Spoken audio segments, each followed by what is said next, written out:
Assalamualaikum warahmatullahi wabarakatuh. Selamat pagi dan salam kenal untuk semuanya. Karena untuk saat ini kita masih belum bisa melakukan pembelajaran secara tatap muka, tapi insya Allah kita semua tetap sehat dan tetap semangat dalam mengikuti pembelajaran.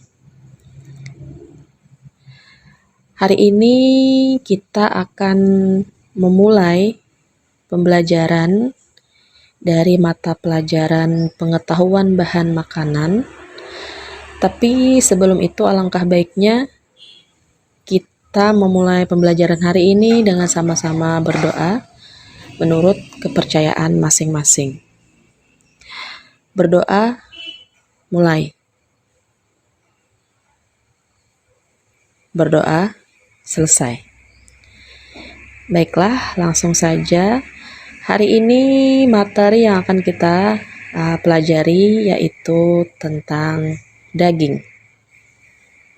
Tapi sebelum kita terus melanjutkan ke materi pembahasan, kita akan terlebih dahulu mengetahui tujuan pembelajaran. Nah, tujuan pembelajaran di sini pertama, peserta didik dapat menjelaskan tentang pengertian daging. Setelah kalian mempelajari ini, kalian diminta untuk bisa menjelaskan tentang pengertian daging. Kalian juga harus bisa atau dapat menjelaskan tentang jenis-jenis daging.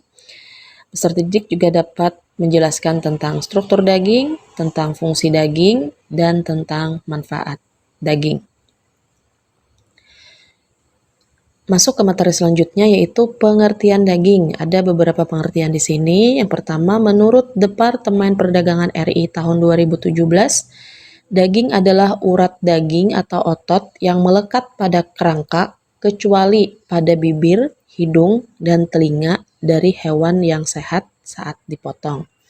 Itu pengertian menurut Departemen Perdagangan RI. Selanjutnya menurut Suparno, daging adalah semua jaringan hewan dan produk hasil pengolahan jaringan tersebut yang sesuai dimakan dan tidak menimbulkan gangguan kesehatan termasuk jaringan dalam seperti hati, limpa, dan usus. Itu menurut Suparno. Dan kita simpulkan dari kedua ini, kita dapat simpulkan bahwa daging adalah bagian yang lunak pada hewan yang terbungkus kulit dan melekat pada tulang yang menjadi bahan makanan. Nah, itu daging yang diartikan secara umum. Selanjutnya, jenis-jenis daging. Jenis-jenis daging itu ada empat. Pertama, daging sapi atau biasa disebut beef. Mungkin kalian juga sudah pernah melihat, sudah tahu bagaimana itu daging sapi. Ini ada fotonya di sini, Ibu tampilkan. Terus yang kedua, daging sapi muda atau biasa disebut veal. Yang ketiga, daging kambing atau lamb, mutton, dan daging babi atau biasa disebut pork. Fungsi daging. Selanjutnya fungsi daging. Daging memiliki kandungan protein yang tinggi dan juga mengandung lemak, mineral, air, dan vitamin. Jadi ini yang terkandung di dalam daging. Protein dalam daging baik untuk proses pertumbuhan dan perkembangan terutama pada anak-anak. Dan yang ketiga, daging juga berfungsi untuk memperbaiki sel tubuh yang rusak. Dan daging juga berfungsi untuk meningkatkan fungsi otak.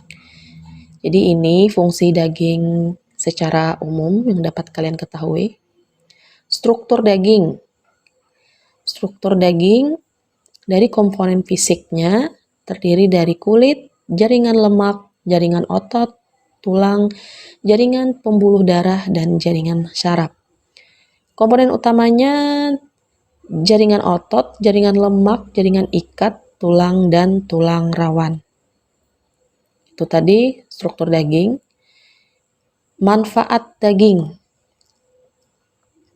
Manfaat daging.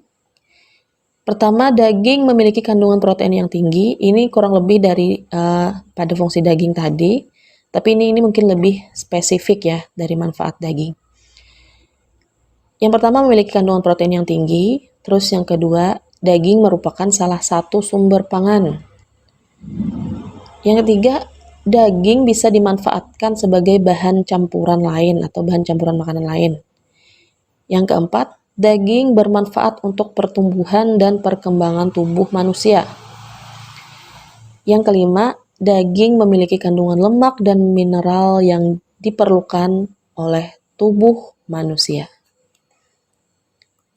Nah, demikian pembahasan kita tentang daging. Selanjutnya untuk tugas, kalian bisa langsung menuliskan tugasnya di buku catatan dan mengirimnya di KBM yang sudah disediakan.